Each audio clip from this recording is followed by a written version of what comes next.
From Keene in the Shire, the Liberty Media capital of the world, this is Daryl W. Perry, host of FPP Radio News for Tuesday, August 2nd, 2016. Silver is trading at $20.70 per ounce. Gold is valued at $1,361 per ounce. And according to BitcoinAverage.com, the average price of Bitcoin is $606. Antiwar.com reports the al-Qaeda-affiliated Nusra Front has launched a massive offensive in and around the northern Syrian city of Aleppo on Monday, aiming to break the ongoing siege with a push from without, as well as with a series of artillery strikes against the government-held half of the city. Nusra has secured the support of other rebels within Aleppo, including the U.S.-backed Nur al-Din al-Zinki force, which reported fast and quick progress in the offensive around the Ramush Air Force artillery base. The Syrian state media claim the offensive was repelled, but indications are that the fighting is ongoing. Casualties, as are often the case in fighting around Aleppo, appear to be overwhelmingly civilian in nature, with the Nusra artillery strikes killing at least 28 civilians in government-held districts and wounding dozens of others. The rebel neighborhoods are already cut off from supply routes, and reports are that some government districts have their own supply routes at risk now, too. Before the civil war, Aleppo was Syria's industrial and financial capital and was believed when fighting began there several years ago that the battle for Aleppo would decide the war. That's proven eerily prophetic so far, as Aleppo has remained contested and heavily destroyed with no resolution in sight, just like the rest of the disastrous war.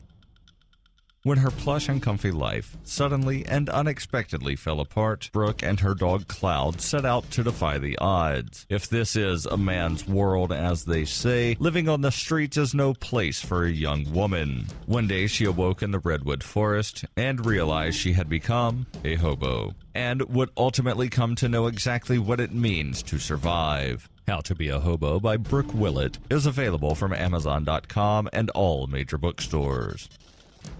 UPI reports former Los Angeles County Sheriff Lee Baca changed his guilty plea to not guilty on Monday and will stand trial for lying to federal prosecutors about his role in police abuses at Los Angeles County jails. Baca's legal team had previously worked out a plea deal, but it was thrown out by U.S. District Court Judge Percy Anderson for being too lenient. Lawyers for Baca met with prosecutors to negotiate a new deal Monday, but when those efforts failed, the former sheriff chose to change his plea and stand trial. Baca's trial is scheduled to begin September 20th. The alternative for the former sheriff was to allow Anderson to automatically sentence him for making a false statement to federal investigators, which could carry up to 5 years in prison. Baca's second-in-command, Paul Tonka, had already been sentenced to 5 years for obstruction of justice. Baca's attorneys told reporters prosecutors will likely file a new indictment on obstruction of justice charges. U.S. Attorney's Office spokesman Tracy Webb would not comment. The 74-year-old former sheriff told reporters, "While my future and my ability to defend myself depend on my Alzheimer's disease, I need to set the record straight about me and the Los Angeles County Sheriff's Department on misleading aspects of the federal investigation while I am capable of doing so."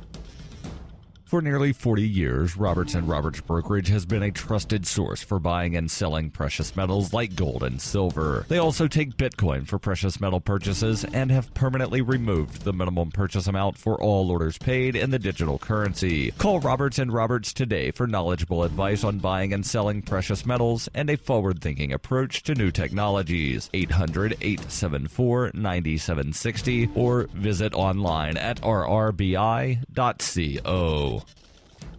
Reuters reports New York will bar registered sex offenders on parole from playing Pokemon Go over concerns that the wildly popular virtual reality game could help sexual predators lure young victims. Governor Andrew Cuomo has directed the New York Department of Corrections and Community Supervision to restrict the state's 3,000 sex offenders on parole from using Pokemon Go and similar games, according to the governor's office. To enforce the rule, the state is requesting Pokemon Go developer Niantic Incorporated to cross-reference a list of sex offenders provided by the state with its list of players. New York is also asking the company to remove certain locations identified in the game as places where players can win special points near offenders' homes. State officials said paroled sex offenders will be instructed by their supervisors that playing Pokemon Go or similar games is in violation of their parole. Cuomo said a feature of the game that allows users to lure characters or players for a fee to specific locations appears to have a potential to be abused by predators.